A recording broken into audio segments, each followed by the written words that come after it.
இவங்களும் கொடுக்குறாங்க, அவங்களும் கொடுக்குறாங்க, நானும் கொடுக்குறேன். இதுல என்ன மாற்றம் வருதுன்னு எனக்கு தெரியல. சொல்றது மட்டும் கிடையாது, சொல்லாததையும் நாங்க செய்வோம். அதையும் நாங்க திமுக தான் திருடுவோம். காப்பி அடிக்கிற கொஞ்சம் டைம் ஆயிடுச்சு. 6 சிலிண்டர் கொடுக்க போறேன்னு சொல்றாரு, அது புதுசு தானே. இப்பயா இவ யாரு காமினேனி அனுப்புறாரா இல்ல ட்ரம்ப் அனுப்புறாரா இல்ல நெத்தன்யாகு அனுப்புறாரா விஜய்க்கு? வருஷத்துக்கு 12 டைம் வர போறாரு தொகுதிகளுக்கு. டிசம்பர் 1ஆம் தேதி விஜய் தேதி குறித்து பெரம்பூருக்கு வந்துட்டு போயிட்டாரு. டிசம்பர் 4ஆம் தேதி கடுமையான மழை பெய்யுது.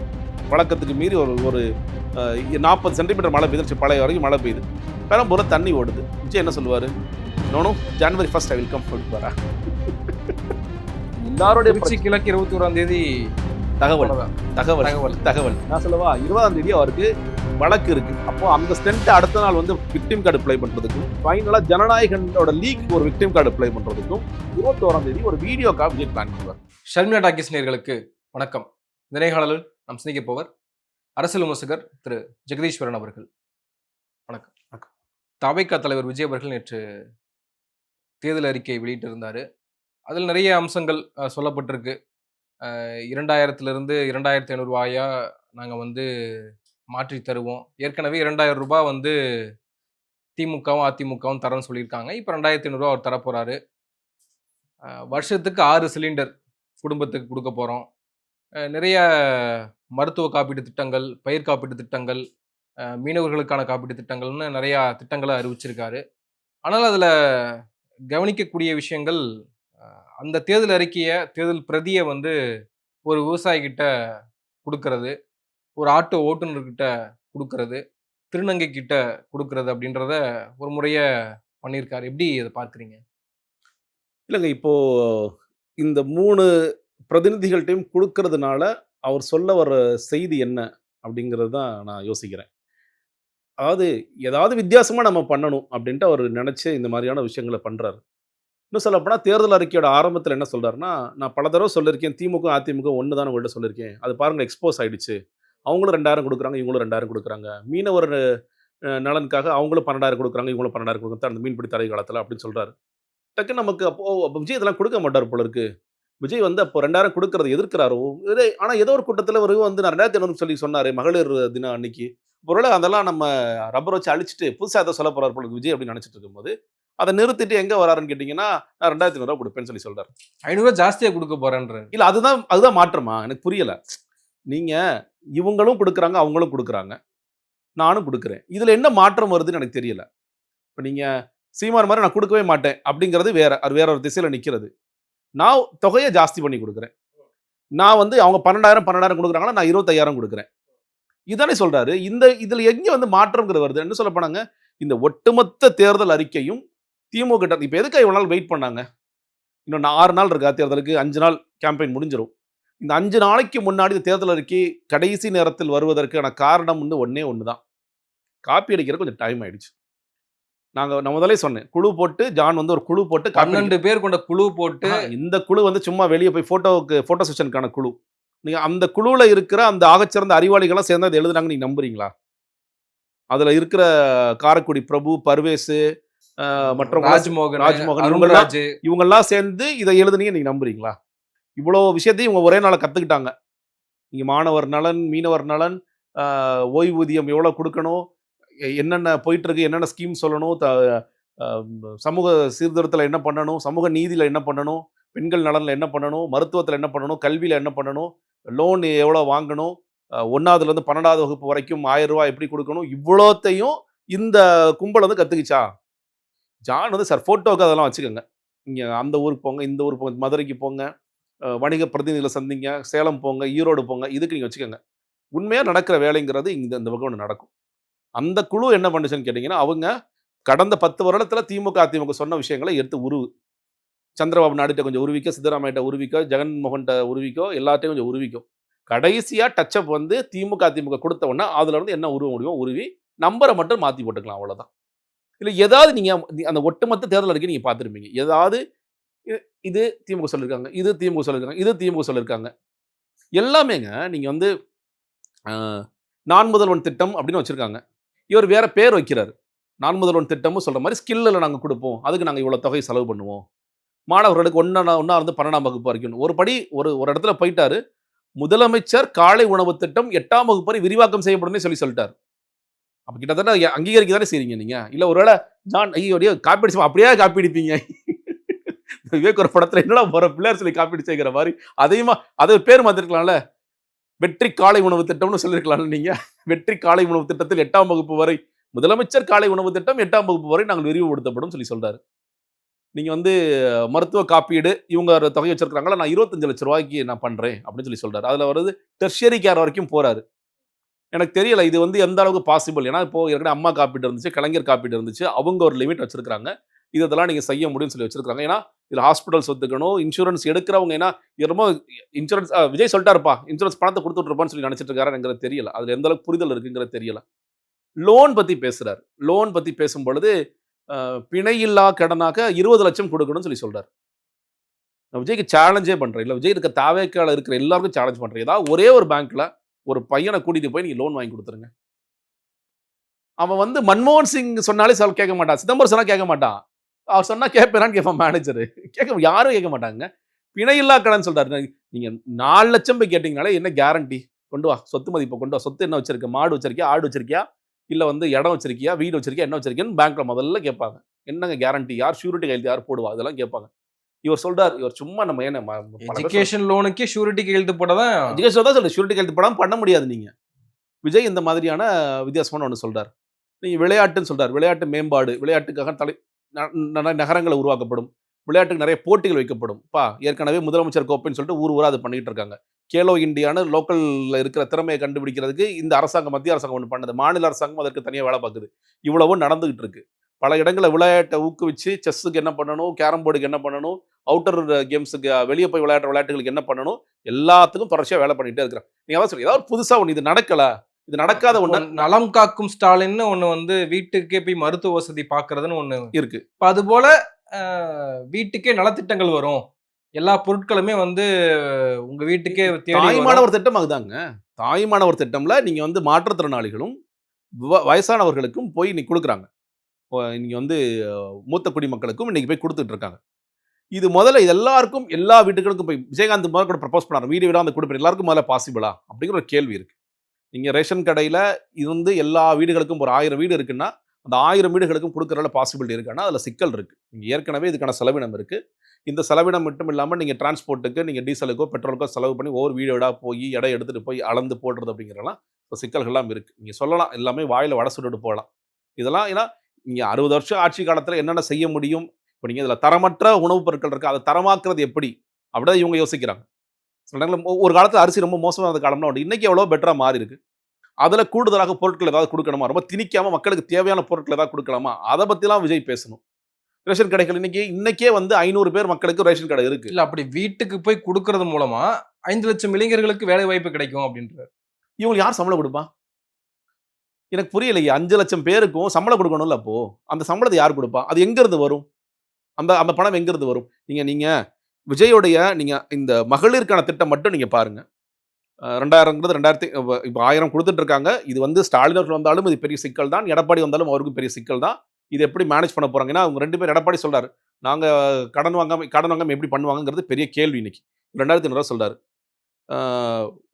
கல்யாணமாக போற பெண்களுக்கு 1 சவரன் 8 கிராம் தங்கம், ஒரு பட்டுப்படவை. அது எடப்பாடி வந்து திருடினது. அவர் தான் சொன்னார், அதுல இருந்து எடுத்துட்டாரு. தாய்மாமன் சீரா மோதிரம், பிறந்தோட குழந்தைக்கு 1 கிராம்ல மோதிரம் போட்டுருவாங்களா? ஒரு நாளைக்கு 2000 குழந்தை பிறகு தமிழ்நாட்டுன்னு வச்சுக்கோங்க, அந்த குழந்தைகளுக்குலாம் போட போறாங்க. இதை மட்டுமே செய்யறதுக்கு நீங்க குறைஞ்சபட்சமா இப்ப ஸ்டாலின் சார் வாங்கின கடனை விட 3 மடங்கு நீங்க கடன் வாங்கணும். இதை மட்டும் செய்யறதுக்கு. நீங்க சும்மா சொல்லலாம் ஸ்டாலின் சார் டாக்ஸ்னு சொல்லலாம். அவருக்கு விஜய்க்கு பட்ஜெட்னா என்னன்னு தெரியாது. பட்ஜெட் டாக்குமெண்ட்டை திறந்து கூட பார்த்துருக்க மாட்டாரு. அதனால சோர்ஸ் ஆஃப் இன்கம் என்ன, எக்ஸ்பென்சஸ் என்ன, வரி வருவாய் எங்கிருந்து வருது, எதுல இருந்தெல்லாம் நம்ம காசு சம்பாதிக்கிறோம், எதுல இருந்து நம்ம செலவினம் பண்றோம், எது துண்டு விழுகுதுங்க எதுவுமே தெரியாத காரணத்தினால பட்ஜெட்டோட போடுறாங்கன்னா எங்க போகுதுன்னே தெரியலங்கிறார். நீ திறந்து பார்த்தீங்கன்னா தான் எங்க போகுதுன்னு தெரியும். துறை ரீதியா கல்விக்கு எவ்வளவு, கல்விக்கு தான் அதிகமாக இங்க ஒதுக்குறாங்க. கல்விக்கு அதிகமாக ஒதுக்குறதுல அதிகமாக அதுக்குள்ள போறது பென்ஷனுக்கும் சம்பளத்துக்கும் போகுது. 60% மேல போகுது. இது வெளிப்படைத்தன்மை இல்லையா? அதுல இதோட என்ன வெளிப்படைத்தன்மை விஜய் கேட்கிறாரு? இது இல்லாம நிதித்துறை செயலாளர் உங்களுக்கு பெரிய கிளாஸ் எடுப்பார். பட்ஜெட் முடிச்சவொன்னா அவர் எதுல எங்கெங்க போகுதுன்னு சொல்லி பெருசா கிளாஸ் எடுப்பார். விஜய் அதெல்லாம் தெரியாத காரணத்தினால அவர் என்ன நினைச்சிட்டு இருக்காருன்னா, இதெல்லாம் வந்து எங்க போகுதுன்னே தெரியல அப்படின்னு அவர் நினைச்சிட்டு இருக்காரு. ஸ்டாலின் சார் டாக்ஸ் அப்பெல்லாம் ஒன்று கிடையாது. நீங்க 30% காசு வந்து இதெல்லாம் எடுத்து குடுத்துருவேன். எங்க இருந்து எடுத்து குடுப்பீங்க? நீங்க ஒரு ஒரு திட்டம் போட்டா, அந்த திட்டத்துல நீங்க அந்த இன்னும் சொல்றேன் எம்எல்ஏ ஃபண்டே இவங்களுக்கு வந்து யாரால செலவு பண்ண செய்ய முடியும்னு தெரியாது. ஒரு எம்எல்ஏ ஃபண்ட்னா எம்எல்ஏ டைரக்ட்டா இருந்தா, "சார் 5 கோடி வாங்கிட்டு போங்க சார். போய் செலவு பண்ணுங்க சார் பார்த்து" அப்படிலாம் சொல்ல மாட்டாங்க. மாவட்ட ஆட்சியருக்கு தான் அந்த அதிகாரம் இருக்கு. மாவட்ட ஆட்சியர் வந்து சாங்ஷன் பண்ணணும். மாவட்ட ஆட்சியர் போய் செக் பண்ணிட்டு, "நான் கான்ட்ராக்டர்ட்ட கரெக்ட்டா குடுத்துர்றேன் சார். நீங்க வேணா ரெக்கமெண்ட் பண்ணிட்டு போங்க. இந்த கான்ட்ராக்டர் நல்லவர்." அவ்வளோதான். இது ஏதாவது விஜய்க்கு தெரியுமா? எம்பி ஃபண்ட் எங்க போகும்? எம்லாட் ஃபண்ட் எங்க போகும்? ஏதாவது தெரியுமா? அவர் ஏதோ நெனச்சுக்கிட்டு அவர் ஏதோ பேசுறாரு. இத பண்றதுக்கே பெரிய தொகை ஒண்ணு இல்ல தேவைப்படும். சொல்றது மட்டும் கிடையாது. சொல்லாததையும் நாங்க செய்வோம். அதையும் நாங்க திமுக தான் திருடுவோம். நீங்க திமுகவ தீய சக்தின்னு சொல்றீங்க. அது அதிமுக இருந்து திருடுவோம். சொல்லாததையும் செய்வோம். ஃபர்ஸ்ட் இதெல்லாம் சாத்தியப்படுத்துவேன்னு அவர் கதை விடுறாரு. இது எப்படி சாத்தியப்படுத்துவார்ன்னு தெரியல. அது இல்லாம சொல்லாததையும் செய்வோம்னு சொல்றாரு. அத கூட வேற வார்த்தை போடுங்களேன். இவ்ளோ அப்பட்டமா திருடுவீங்க. சுயமா இதுவரைக்கும் விஜய் சுயமா ஏதாவது ஒண்ணு சொல்லிருக்காரா? ஒண்ணு கூட சொல்லல. ஒரு விஷயம் கூட எழுதி குடுக்குறவங்களும் சார் ஏன்னா அவங்க என்ன பண்றாங்க சார் ரெஃபரன்ஸ் என்ன சார்? சினிமா மாரி சார் இது எந்த படத்துல இருந்து ரெஃபரன்ஸ் நம்ம எடுத்துக்கலாம்? இந்த படத்துல கில் பில்ல ரெஃபரன்ஸ் எடுங்க. அங்க தான் நெறைய ஃபைட் நடக்குங்கிற மாதிரி இந்த ரெஃபரன்ஸ் எடுத்து காட்சிகள் போடலாங்கிற மாரி ரெஃபரன்ஸ் டாக்குமெண்ட் அந்த அதிமுக இருக்குல்லப்பா எடுப்பா திமுக நெறைய எழுதியிருப்பாங்கப்பா. அதுல வந்து அப்படியே நீங்க மாநில உரிமைகள் முதற்கொண்டு அங்க இருந்து ஆரம்பிக்கிறார். திமுகல இருந்து ஆரம்பிக்கிறார். டிலிமிட்டேஷன் அவங்க என்ன சொல்லியிருக்காங்க? மாநில உரிமைகள் குறித்து என்ன சொன்னாங்க? காவிரி நதிநீர் பங்கீடு சிக்கல் குறித்து என்ன சொல்லியிருக்காங்க? இதெல்லாம் இப்ப பேசுறாரு. இவ்வளவு நாள் பேசாத விஜய். ஏன்னா ஏன் விஜய் இதெல்லாம் பேசல? இதுல பேசுறாருன்னா, இது விஜய்க்கு இருக்கதே தெரியாது. இதெல்லாம் எழுதுறாங்கன்னு தெரியாது. விஜய் நேத்து படிச்ச பாயிண்ட்ஸ்ன்னு பார்த்தீங்கன்னா, ஏற்கனவே பல இடங்கள்ல சொன்ன விஷயங்கள தான் படிக்கிறார். அது இல்லாம 96 பக்கத்த விஜய் எப்படி இன்னைக்கு வரைக்கும் தன்னுடைய கொள்கைய விஜய் படிச்சிருக்க மாட்டாரோ, அதே மாரி நான் அடிச்சு சொல்றேன். இத படிச்சிருக்கவே மாட்டார். இதுல கட்சிக்காரன் எவனும் படிக்கவும் மாட்டான். இந்த 96 பக்கத்தையும் படிச்சு, இதுல வந்து ரொம்ப சில அறிவாளிகள் மட்டும் சில முக்கியமான பாயிண்ட்ஸ் எடுத்து போடுவானுங்க, இந்த கட்சிக்குள்ள. மத்தபடி இவங்க யாருமே எடுத்து இத பெருசா பிரபலப்படுத்தணும். ஏன்னா, ய போட்டவுடனே என்ன சொல்லுவாங்க? சார், இது அங்க இருக்கு சார். நீங்க காமராஜர் ஸ்கூல் ஆஃப் எக்ஸலன்ஸ்ன்னு சொல்றாரு. மாடல் ஸ்கூல் ஏற்கனவே நீங்க தெரியும். அரவிந்த் கெஜ்ரிவால் அ ஸ்கூல் எப்படி நடத்துறாருன்னு சொல்லிட்டு, இவங்க போய் டெல்லில பார்த்தாங்க. அப்புறம் அவர் இங்க வந்தாரு. டெல்லில பார்த்து மாடல் ஸ்கூல்ங்கிறது ஏற்கனவே எக்ஸிஸ்டிங் ஸ்கீம். நீங்க என்ன புதுசா model school of Kamaraj school of எக்ஸலன்ஸ்ன்னு 100 பள்ளிகள என்ன நீங்க பண்றீங்க? பசங்களுக்கு திறமை குடுத்து நாங்க வந்து போட்டித் தேர்வுகளுக்கு நாங்க வெல்ல வைக்க போறோம். நான் முதல்வன் கிட்டத்தட்ட அதாங்க பண்ணிட்டு இருக்கு. எக்ஸாக்ட்டா அதாங்க பண்ணிட்டு இருக்கு. கிட்டத்தட்ட எக்ஸாக்ட்டா தான் பண்ணிட்டு இருக்கு. நீ என்ன புதுசா பண்ண போற? நீ என்ன புதுசா எதுவுமே இல்லங்க. எல்லாமே 6 சிலிண்டர் குடுக்க போறேன்னு சொல்றாரு. அது புதுசு தானே. இப்பயா? யாரு காமினேனி அனுப்புறாரா? இல்ல ட்ரம்ப் அனுப்புறாரா? இல்ல நெதன்யாகு அனுப்புறாரா விஜய்க்கு? விஜய் வந்து அகில உலக இந்த ஒரு பொண்ணு வீடியோ போட்டுச்சுல்ல. இன்னைக்கு இந்த வார நிப்பாட்டணும்னா அண்ணா குரல் குடுக்கணும்ன்ட்டு. அந்த மாரி சொல்லுவாருன்னு நெனைக்கிறேன். ட்ரம்ப்ட்ட சார் எனக்கு ஒரு 6 சிலிண்டர் அனுப்பிச்சு விட்டுருங்க. இந்த கப்பல் சும்மா தானே வருது. அதெல்லாம் சிலிண்டர் போட்டு அனுப்புங்கம்பீங்களா? இன்னைக்கு கமர்ஷியல் இல்லாம அவன் கதறிட்டு இருக்கான். டொமஸ்டிக் சிலிண்டர் பயமா யோசிச்சுட்டே இருக்காங்க. ஐயோ! அங்க இன்னும் பத்தி எரிஞ்சுகிட்டே இருக்கு. இவன் 21 நாளுங்கிறாய்ங்க, 23 நாளுங்கிறாய்ங்க. புக் பண்ணா இன்னைக்கு 5 நாள், 6 நாள் ஆகுது. இது ஒருவேள ஜாஸ்தி ஆயிடுமோன்னு பயந்துட்டு இருக்காங்க. இவர் வந்து ஃப்ரீ சிலிண்டர்ஸ் குடுக்க போறாரா? எங்க இருந்து குடுப்பாரு? எதுலயாவது ஒரு ஒரு சிந்தனையோட சரி. இன்னொன்னு அவர் அந்த முதல்ல ஃபர்ஸ்ட் இந்த அறம், பொருள், இன்பம்னு சொல்றாரு. அதுல சொல்லும்போது பொருள் ஈட்டணும். பொருள் ஈட்டதுக்கு பொருளாதார ரீதியாக நம்ம வந்து நெறைய விஷயங்கள செய்யணும். வாழ்வாதாரத்த பெருக்கணும்னு சொல்றாரு. எங்க இருந்து ஈட்டுவீங்க சொல்ல வேண்டியதானே. 96 பேஜ்ல டாக்குமெண்ட் எழுதிருக்கீங்கல்ல. இப்படிதான் நாங்க பொருள் ஈட்ட போறோம். இந்த பொருள் இப்படி ஈட்டுவதன் மூலியமாக இதெல்லாம் வந்து நாங்க செய்ய போறோம். அப்படின்னு சொல்லணும்ல. ஒண்ணுமே இல்லையே. அதுல ஒரு விஷயம் கூட இல்லையே. இந்த பொருளே ஈட்டாம எப்படி பண்ணுவீங்க? இன்பம்னு சொல்றாரு. தன்னுடைய மக்கள் நலம், தன்னுடைய மக்கள் கவலைப்படாமல் இருக்கணும். யாருப்பா உங்க வீட்ல இருக்கிறவங்களா? உன் வீட்ல இருக்கிற மக்களே வந்து ரொம்ப சோகத்துல, கஷ்டத்துல தான் இருக்காங்க. இன்னொன்னு இவர்கள் வந்து கல்வி அறிவு நெறைய குடுக்கணும். ஒரு ஆட்சியாளருக்கு தகுதி மட்டும் போதுமா? அவருக்கு திறமை வேண்டாமான்னு சொல்றாரு. விஜயோடைய தகுதி என்ன? விஜயோட திறமை என்ன? நான் அரசியல்வாதியா சொல்றேன். நீங்க சினிமா அதெல்லாம் விட்டுருங்க. இதுவரைக்கும் தகுதியாக விஜய் எத காமிச்சிருக்காரு? திறமையா எத காமிச்சிருக்காரு? அரசியல்வாதி எத காமிச்சிருக்காரா? இதெல்லாம் முதல்ல அவர் எழுதி வச்சிருக்காரு. முதல்ல அறம், பொருள், இன்பம்னு கதையெல்லாம் எழுதி வச்சிருக்காரு. எல்லாமே திருவள்ளுவர்ட்ட தான் எடுக்கிறோம் நாங்க. அதுல 10 விஷயங்கள நாங்க பிரிக்கிறோம். அப்படின்னு சொல்லிட்டு 10 விஷயங்களுக்கு கல்வியில ஆரம்பிச்சு, சுகாதாரத்துல ஆரம்பிச்சு, மகளிர் நலன்ல ஆரம்பிச்சு, இந்த மாரி நெறைய விஷயங்கள் எழுதி வச்சிருக்காங்க. ஆனா, நீங்க ஒவ்வொன்னையும் பாயிண்டா நீங்க எடுத்து இந்த 96 பக்கத்த பகுப்பாய்வு செஞ்சீங்கன்னா, இது எல்லாமே 99% திமுகட்ட இருந்து எடுத்தது, அதிமுக எடுத்தது நீங்க கண்டுபிடிச்சிடலாம். கொள்கை எப்படி யார் கொள்கைய பத்தி பெருசா யாருமே அது விரிவா இன்னைக்கும் பார்க்கவே இல்ல. விஜயே பார்க்கல, நம்மயே பார்த்துட்டு விட்டுட்டாங்க. அதே மாரி தான் இதையும் எடுத்து வச்சிருக்காரு. எந்த விதமான மாற்றமும், எந்த விதமான எல்லாமே அப்படியே அச்சு அசல் காப்பி அடிச்சு வச்சு, நம்பர மட்டும் மாத்திக்கலாம். 2000 2500 போட்டுக்கலாம். 12,000 25,000 போட்டுக்கலாம். அ இவங்க இன்சூரன்ஸ் 5,00,000 குடுத்தாங்கன்னா, நம்ம 25,00,000 போட்டுக்கங்க. உச்சபட்சமா ஒண்ணு பண்ணியிருக்காரு. அ பொருளாதாரத்தை நம்ம 1 ட்ரில்லியன் எக்கனாமிங்கிறது திமுக வைக்கிற கோஷம் 2030. ஜான் என்ன பண்ணலாம் சார் 1.5 போட்டுக்கலாம். என்னையா பண்றீங்க?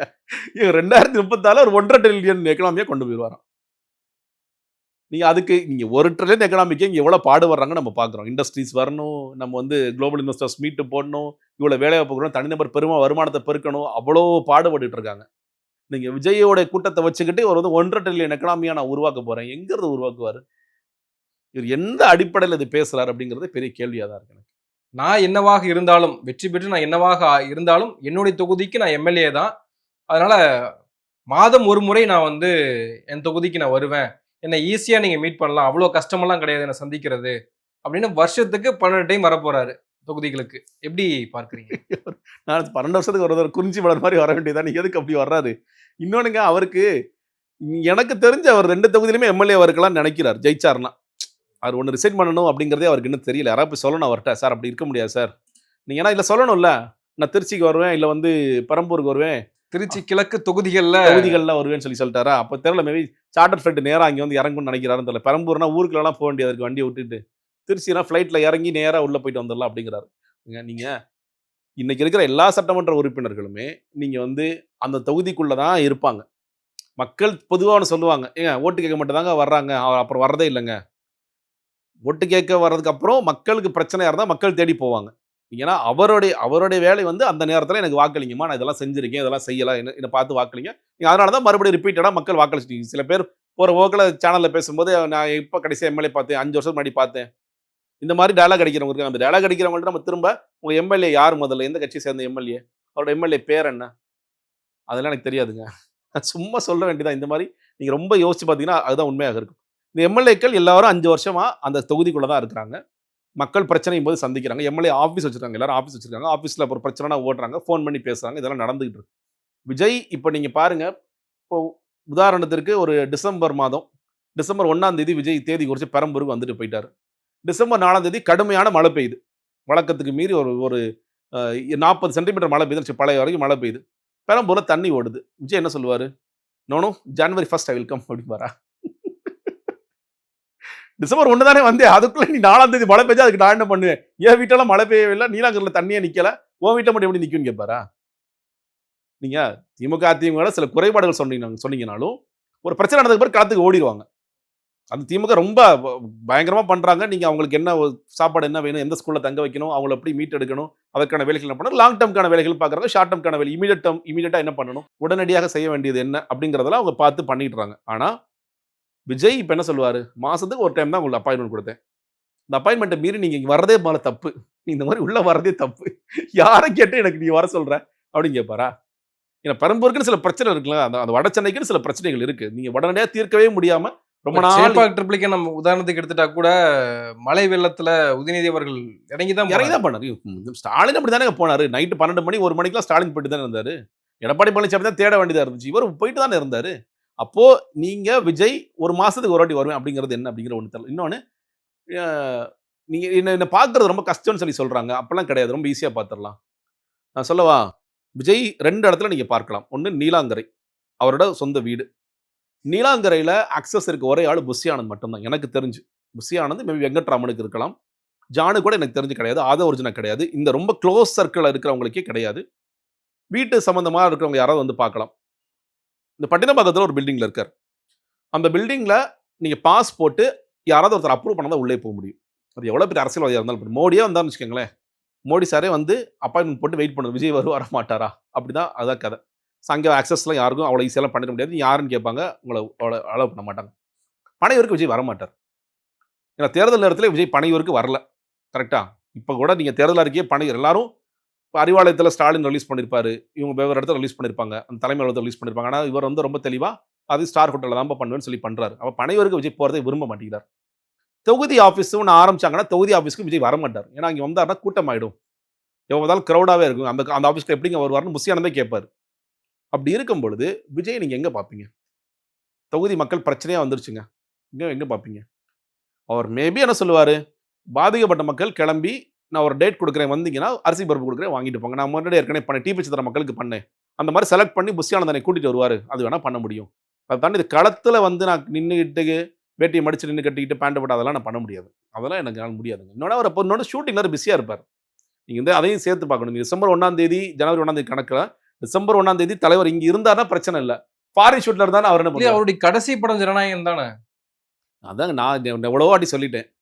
இப்போ இவங்களே என்ன சொல்றாங்க, கேவின் ப்ரொடக்ஷன்ஸ்க்கு ஏற்பட்ட லாஸுக்காவது தலைவர் நடிக்கணும் ப்ரொடியூசர் தனஞ்சன் சொல்ல ஆரம்பிச்சாரு. அப்புறம் கொஞ்சம் கொஞ்சமாக எல்லாரும் பேச ஆரம்பிக்கிறாங்க. ஆமாம் கரெக்ட் தான், நீங்கள் சொல்கிறது கரெக்ட் தான் அப்படின்னு சொல்லி பேச ஆரம்பிக்கிறாங்க. நீங்கள் இப்படி யோசிச்சு பாருங்களேன், எல்லாத்தையும் விட்டு நான் சொல்கிறத விட நம்ப வேணாம். ரொம்ப பிஸியாக இருக்கிற வேண்டிய இந்த நேரம் இன்னைக்கு எந்தெந்த தலைவர்கள் எங்கே பிரச்சாரம் பண்ணுறாங்க அப்படின்னு பார்க்கும் பொழுது, இன்னைக்கு முதலமைச்சர் ஸ்டாலின் ஒரு ஊரில் இருக்கார், எடப்பாடி பழனிசாமி ஒரு ஊரில் இருக்கார், சீமான் தலைவர்கள் அப்படிங்கிற கணக்கில் விஜய் பிரச்சாரம் இல்லை. ஏன்? தேர்தல் அறிக்கை ரிலீஸ் பண்ண டயர்டாக இருப்பேன் நான். தேர்தல் அறிக்கை ரிலீஸ் பண்ணுறதுலாம் டயர்டாகியா? நீ ஹோட்டலில் தானே ரிலீஸ் பண்ணு, நீ வீட்டுக்கு தானே போய் நைட்டு படுத்துவங்கண்ணா. இன்னைக்கு ஏன் பிரச்சாரம்? ஏங்க நீங்கள் பல பேர் சொல்கிறாங்க விஜயோட முகம் தான் வாக்கு, விஜயோட முகம் தான் வாக்குங்க. நீங்கள் வந்து மக்களை விட்டுருங்க. நீங்கள் மக்களை விட்டுருங்க. அந்த வேட்பாளருடைய இடத்துல இருந்து நீங்கள் யோசிச்சு பாருங்க. ஒரு வேட்பாளராக இருக்கக்கூடியவன் அவன் என்ன யோசிச்சிருப்பான்? அப்பா விஜய் நம்மளை கூப்பிட்டு ஃபோட்டோலாம் எடுத்துட்டாருப்பா, விஜய் வந்துருவார்ப்பா. ஆனால் விஜய் சொன்ன செய்தி என்ன? நான் உன்கிட்ட ஃபோட்டோ எடுத்திருக்கேன்னா இதுதான் நானும் நீ பார்க்குற கடைசி சந்திப்பு. இதுக்கு மேலே நானும் உன்னை பார்க்க மாட்டேன், நீ என்னை பார்க்கக்கூடாது. இதோட முடிச்சு ஓடிடு. நீ ஃபோட்டோ வச்சிருக்கியா? ஃபோட்டோ வச்சுட்டு எங்கே வேணாலும் பிரபலமாக வச்சுக்கோ, பேனரில் வச்சுக்கோ, நீ நோட்டீஸில் போட்டுக்கோ, அதெல்லாம் பண்ணு. இதுக்கு பிறகு ஒருவேளை தப்பி தவறி நான் ரொம்ப டயர்டாகி நான் தொகுதிக்கு பக்கம் வந்தேன்னா கூட உன்னை வண்டியில் ஏற்ற மாட்டேன், உன்னை பக்கத்தில் கூட கூப்பிட மாட்டேன், உன் பேரை சொல்ல மாட்டேன். இதான் விஜயோட கண்டிஷன். ஏன்னா இன்னைக்கு வரைக்கும் அதான் நடக்குது. இந்த காரைக்குடி பிரபு மட்டும் அவரை அடிச்சு பிடிச்சி டேய் நான் காசு கொடுத்து என் அண்ணனை வாங்கியிருக்கேன்டான்னு மேலே ஏறி வந்தாரே தவிர மற்ற யாரும் பக்கத்தில் கூட நெருங்க முடியல. மற்றவங்களாம் ஏதாச்சும் கூஜா கொடுக்குறேன், சொம்பு கொடுக்குறேன்னு சொல்லிட்டு ஃபோட்டோ எடுத்துட்டாங்க. அதுதான் நடந்துச்சு. வேட்பாளர்கள் நான் ரொம்ப கவனமாக இருக்கிற ஏற்ற மாட்டேன். இன்னைக்கு பிரச்சாரத்துக்கு போகலாம், நாளைக்கு போவாரா தெரியல. எல்லாருடைய திருச்சி கிழக்கு 21ஆம் தேதி தகவல் நான் சொல்லவா? 20ஆம் தேதி அவருக்கு வழக்கு இருக்கு, மனைவியோட வழக்கு இருக்கு. அந்த ஸ்டென்ட் அடிக்கிறதுக்கான வாய்ப்புகளும் இருக்கு. ஒருவேளை இங்கே ஸ்டென்ட் அடிக்கிறாருன்னு வச்சுக்கோங்களேன், அப்போ அந்த ஸ்டென்ட்டை அடுத்த நாள் வந்து விக்டிம் கார்டு ப்ளே பண்ணுறதுக்கும், ஃபைனலாக ஜனநாயகனோட லீக்குக்கு ஒரு விக்டிம் கார்டு ப்ளே பண்ணுறதுக்கும் 21ஆம் தேதி ஒரு வீடியோக்காக விஜய் பிளான் பண்ணுவார். ஏன்னா அதுக்கப்புறம் எம்சிசியில் மேபி 22 போடக்கூடாதுன்னு சொல்லக்கூடிய வாய்ப்புகள் இருக்குது. அதனால் 21ஆம் தேதி அந்த வேலைகளில் பிஸியாக இருந்தாலும் இருப்பார். இல்லை முன்னாடியே கூட ஷூட் பண்ணி வச்சிருப்பாங்க, ஏதாவது நடக்கும். அதனால் 21ஆம் தேதி திருச்சி போவாரா அப்படிங்கிறதெல்லாம் பெரிய கேள்விக்குறி தான். இன்னொன்று போனாலும் நீங்கள் ஆனால் அன்னைக்கு பிரச்சனை இல்லை. 6 மணிக்கு தேர்தல் ஆணையமே பிரச்சாரத்தை முடிக்க சொல்லிட்டாங்க, இல்லாட்டி நான் பண்ணியிருப்பேன் பாரு. 21ஆம் தேதி சாயந்தரம் 6 மணியோட பிரச்சாரம் ஓய்வு பெற்றது எல்லா செய்திகளும் போட்டுருவாங்க. இல்லாட்டி தலைவர் போகிறதா இருந்துச்சு. ஆனால் இப்போ டி நகருக்கு ஆமா பிரச்சாரத்துக்கு வந்தாரு. ஆனால் பிரச்சாரம் பண்ணல.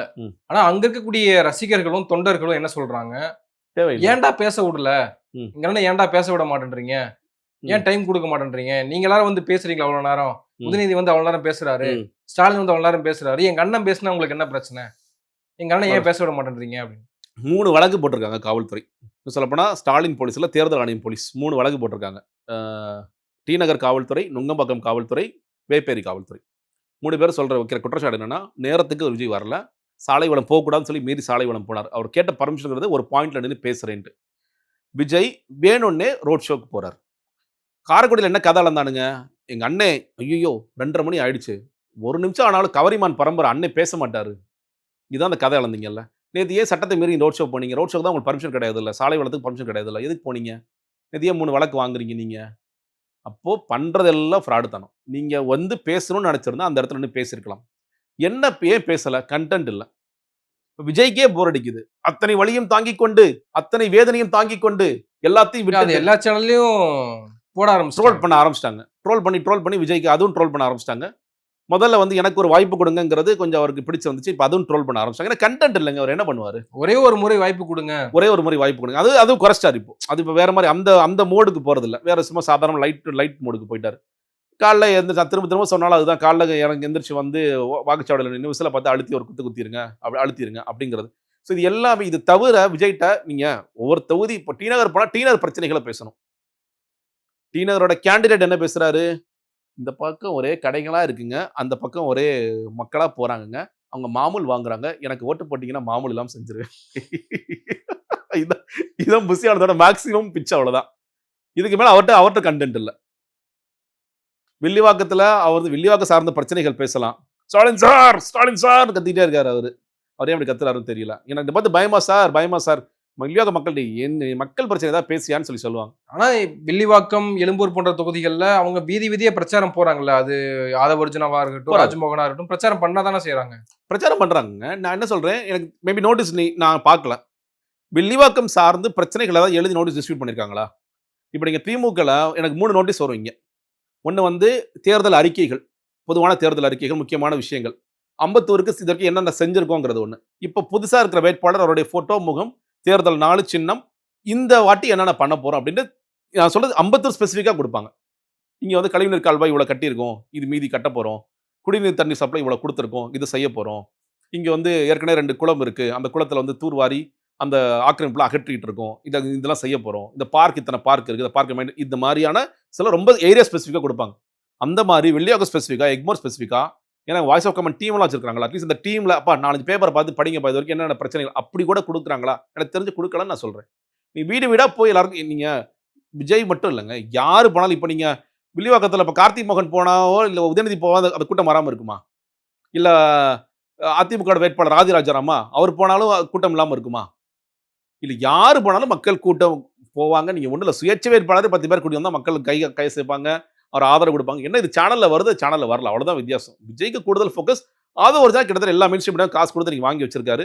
சில வேட்பாளர்களும் வந்து யூடியூப் சேனல்ஸ் காசு குடுத்து வாங்கி வச்சிருக்கானுங்க. அவன் காசு இருக்கிறவன் வாங்கி வச்சிருக்கானுங்க. அதில தங்கள ப்ரமோட் பண்ணிக்கிறானுங்க. இது தொடர்ச்சியா நடக்குது.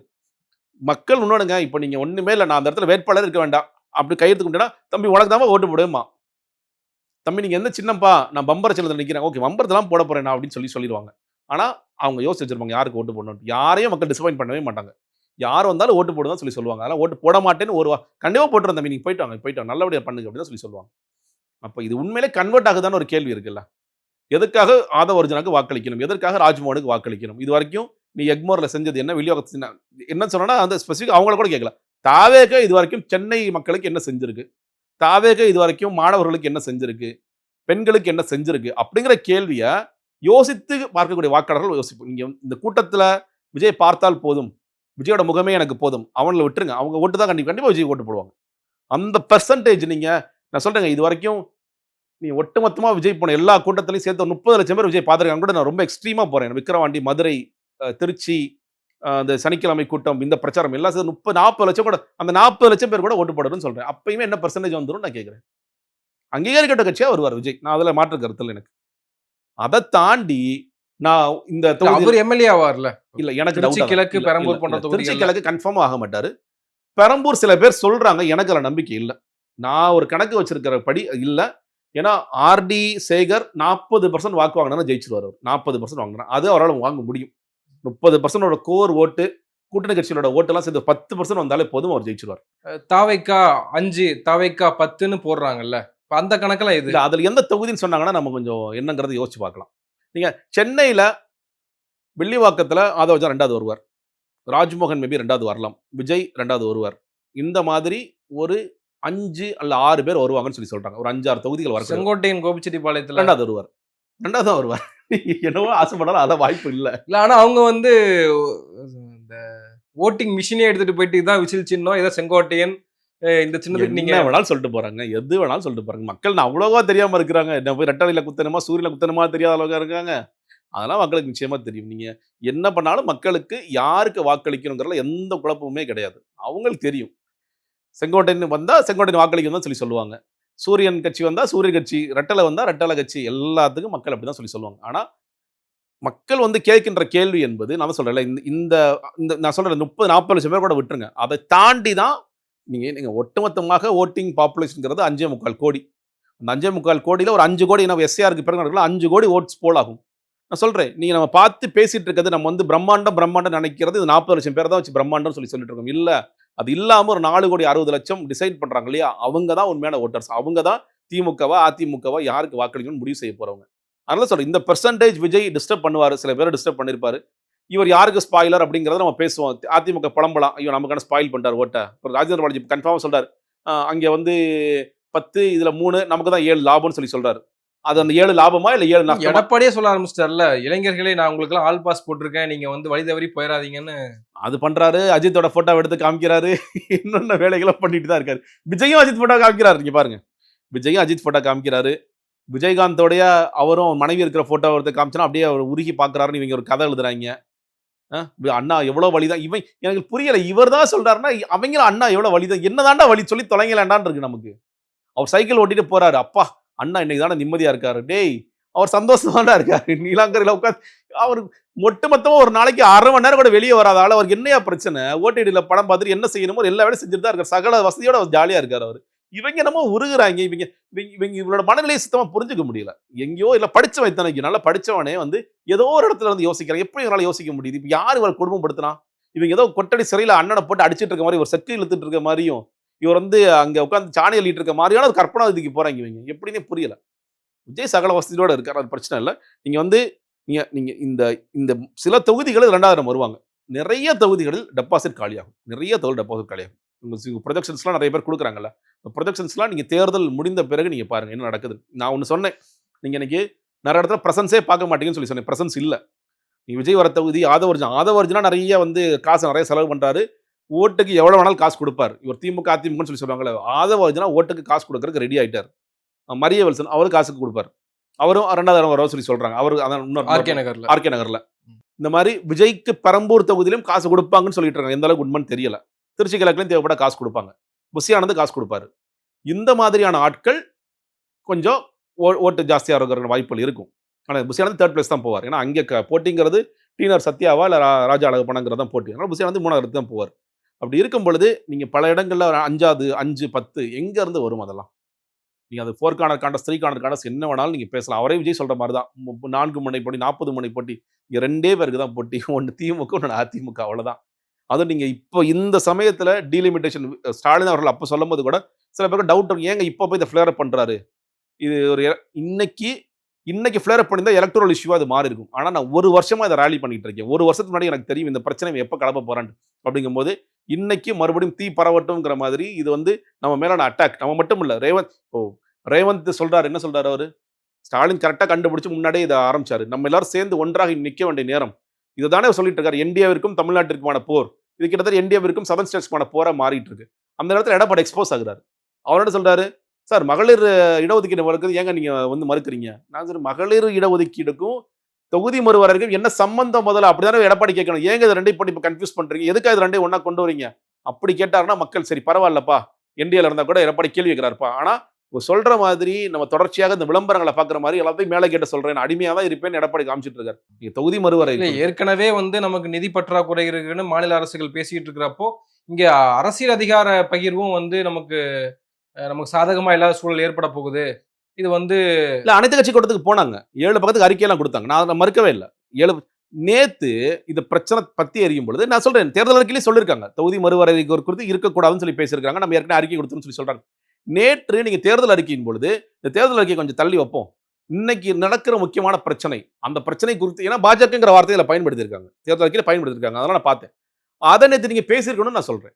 இந்த நேரத்தில் பேசணுங்க. அது பெரிய பேசு பொருளா மாறுமா இல்லையா? நீங்க ஒரு இடத்துல இப்போ முதலமைச்சருடைய காலை உணவு திட்டத்துக்கு கிரெடிட்லாம் கொடுக்குறாருல்ல. அப்ப இதை நீங்க வந்து கிரெடிட் கூட கொடுக்கணும். நானும் பாஜக தான் நிற்கிறேன். தமிழ்நாட்டு மக்களுக்காக நிற்கிறேன். மாநில உரிமை நிற்கிறேன்னு சொல்ல வேண்டியது. ஸ்கிராலிங் நிறைய ஓடி இருக்கும். அது நிறைய போயிருக்கும்ல. அது பெருசா வந்திருக்கும்ல. இப்போ நீங்க பாருங்களேன் தேர்தல் அறிக்கையோட டிஸ்கஷனே ரொம்ப குறைவா தான் இருக்கு.